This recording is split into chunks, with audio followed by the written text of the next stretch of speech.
Everyone, I hope each one of you is keeping safe.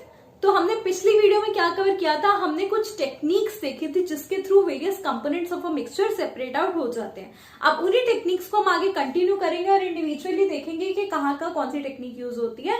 तो first है to separate cream from milk. Milk में से cream को separate करने की टेक्निक, या फिर बटर हो, बटर को सेपरेट करने का भी सेम मेथड है। टेक्निक का नाम है सेंट्रीफ्यूगेशन। पहले इसकी इंपॉर्टेंस देखते हैं कि सेंट्रीफ्यूगेशन यूज कहाँ कहाँ होती है।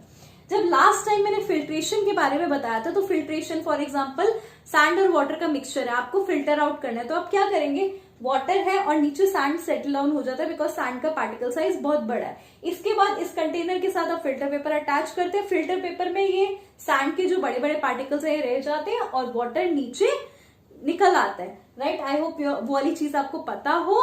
तो सेंट्रीफ्यूगेशन में क्या होता है, कभी कभार ऐसे कुछ मिक्सचर्स जिसमें पार्टिकल साइज बहुत बड़ा नहीं है, जैसे सैंड में बहुत बड़ा है, इतना बड़ा पार्टिकल साइज नहीं है, काफी छोटा है जो फिल्टर पेपर से पास आउट हो जाएगा, फिल्टर पेपर के ऊपर रुकेगा नहीं। तो ऐसी जगह पे हम सेंट्रीफ्यूगेशन का यूज करते हैं।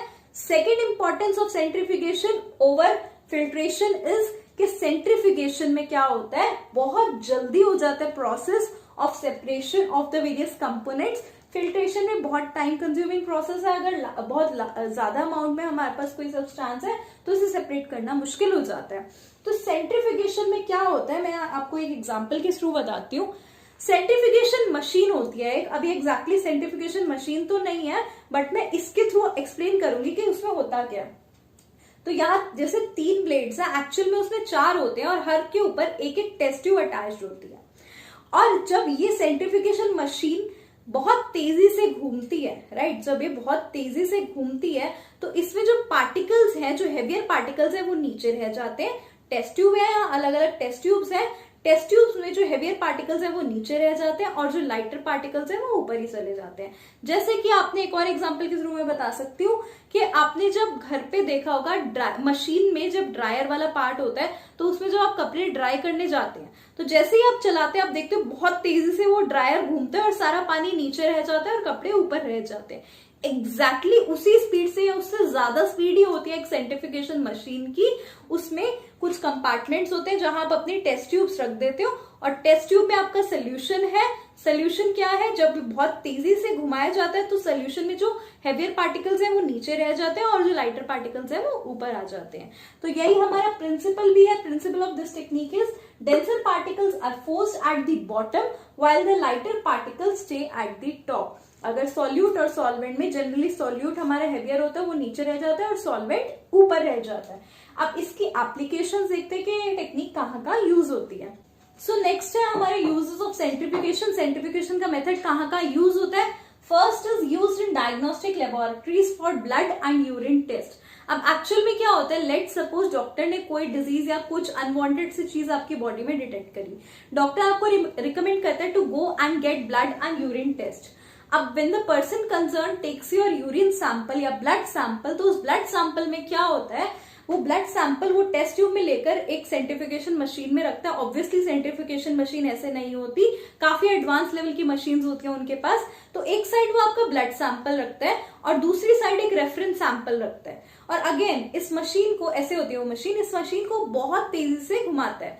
ऑटोमेटिक मशीन होती है, जब वो बहुत तेजी से घूमती है तो इस तेज फास्ट मूवमेंट की वजह से आपके सैंपल में, लेट सपोज ये टेस्ट ट्यूब है, ये ब्लड सैंपल है, तो इस सैंपल में जितने भी कुछ एडिशनल कंपोनेंट्स को एडिशनल इंप्योरिटीज आ गई हैं, वो इंप्योरिटीज जो पहले ऐसे थी वो नीचे सेटल डाउन हो जाती हैं। राइट, क्यों हुई, बिकॉज वो बहुत तेजी से घूम रहा है, तो क्योंकि वो हेवियर इंप्योरिटीज है वो नीचे सेटल डाउन हो गई और हमारा प्योर ब्लड ऊपर रह गया।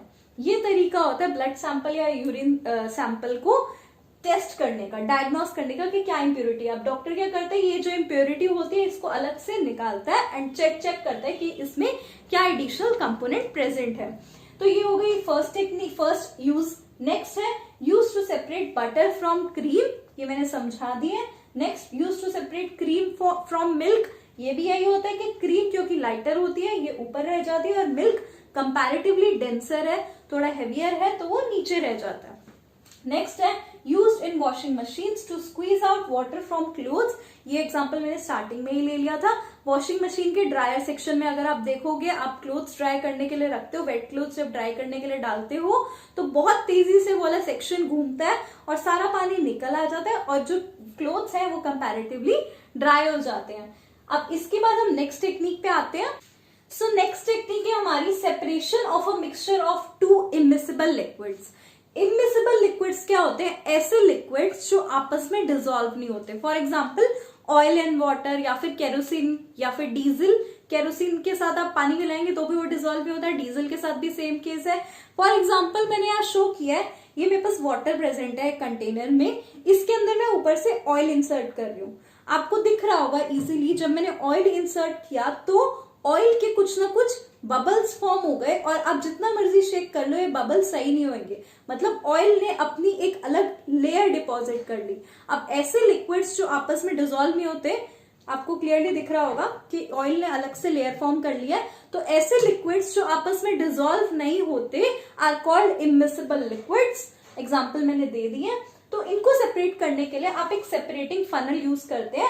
ये सेपरेटिंग फनल अराउंड इतने साइज की होती है एंड डिपेंडिंग ऑन कितना लिक्विड है आप अलग अलग साइज की फनल्स यूज कर सकते हैं। लैब्स में काफी वेराइटीज प्रेजेंट होती है इस फनल की। इसमें आप क्या करते हैं, दोनों लिक्विड्स लेते हैं। जब दोनों लिक्विड्स आपने लिए और ऊपर से ये है इसको क्लोज करने का पॉइंट, आपने क्लोज कर दी वेसल और अच्छे से शेक किया।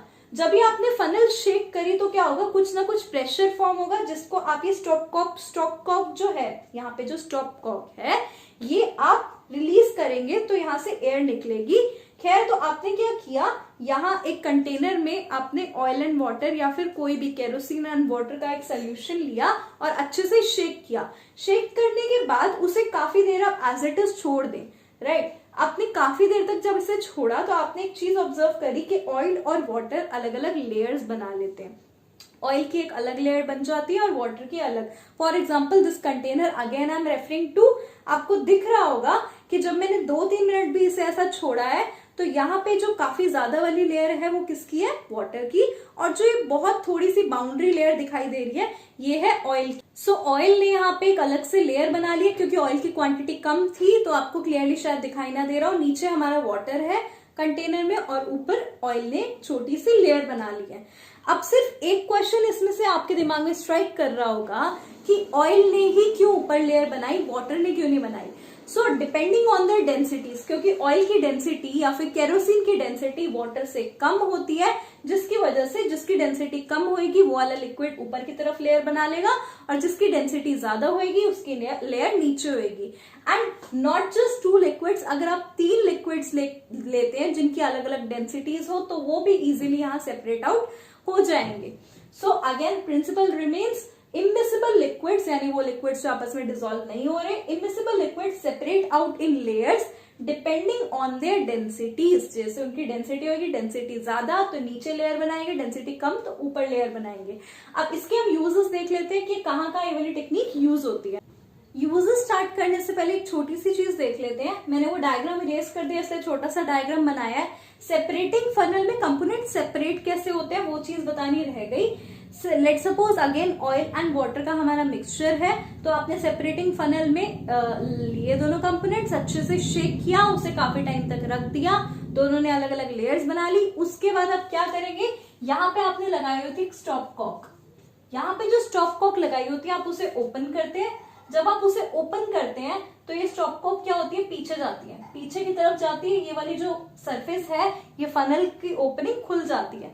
जब ये पीछे जाई, ओपनिंग खुली, तो यहाँ पे आप एक कंटेनर लेते हैं। उस कंटेनर में ये वाला जो फर्स्ट लिक्विड है जिसका जो हैवियर इन वेट है, हैवियर इन डेंसिटी है, वो लिक्विड नीचे चला जाता है और उसके बाद आप फटाफट वापस टॉप को क्लोज कर लेते हैं। यहाँ सेकेंड कंपोनेंट ऊपर रह जाता है। सो ये चीज आई होप आपको क्लियर हो कि फर्स्ट कंपोनेंट आपने निकाल लिया, स्टॉप कॉक वापस क्लोज कर दी, वापस ये हमारी क्लोजिंग हो गई। अब उसके बाद ये सेकेंड कंपोनेंट ऊपर ही रह गया। सो अगेन यूजेस क्या है, to separate out oil and water, oil and water को सेपरेट करने के लिए, to separate out kerosene and water, या फिर ऐसे कोई भी 2 लिक्विड्स जो इमिसिबल हो। नेक्स्ट ये चीज है, एमसीईआरटी में बहुत बड़ा चीज दी हुई है, मेटलर्जी का पार्ट है। जब आप आयरन ओर से आयरन की एक्सट्रैक्शन कर रहे होते हैं, तो वहां पे कुछ लाइटर इम्प्योरिटीज होती हैं कॉल्ड स्लैग, लिक्विड फॉर्म में ही होती है वो इम्प्योरिटीज, तो उसको रिमूव करने के लिए हम सेपरेटिंग फनल का यूज करते हैं। ऑब्वियसली वहां फनल का साइज ये नहीं होता, काफी बड़ी साइजेस की फनल्स होती हैं, वहां पे आप स्लैग और आयरन, जो मोल्टन आयरन होता है, प्योर आयरन एकदम, उन दोनों को रखते हैं। और अगेन सेपरेटिंग फनल में क्या होता है, दोनों अलग अलग लेयर्स बना लेते हैं। स्लैग क्योंकि लाइटर होती है वो ऊपर रह जाती है, इसी तरह आप स्लैग और मोल्टन आयरन की लेयर इमेजिन कर सकते हैं। अगेन आप फनल ओपनिंग ओपन करते हैं, आयरन स्लैग ऊपर रह जाता है और मोल्टन आयरन नीचे निकल आता है, अब वापस ये स्टॉप कॉक से इसे बंद कर देते हैं। सो यही लिखा हुआ मैंने यहाँ पे, in the extraction of iron from its ore, यानी मेटलर्जी में जब आप आयरन एक्सट्रैक्शन कर रहे होते हैं, lighter slag removes from the top by this method to leave the molten iron at the bottom of the furnace. वहां भी यही तरीका अपनाया जाता है। फिलहाल हमने 2 टॉपिक्स आज कवर करे, नेक्स्ट हम नेक्स्ट वीडियो में देखेंगे। Thank you so much, have a nice day, take care.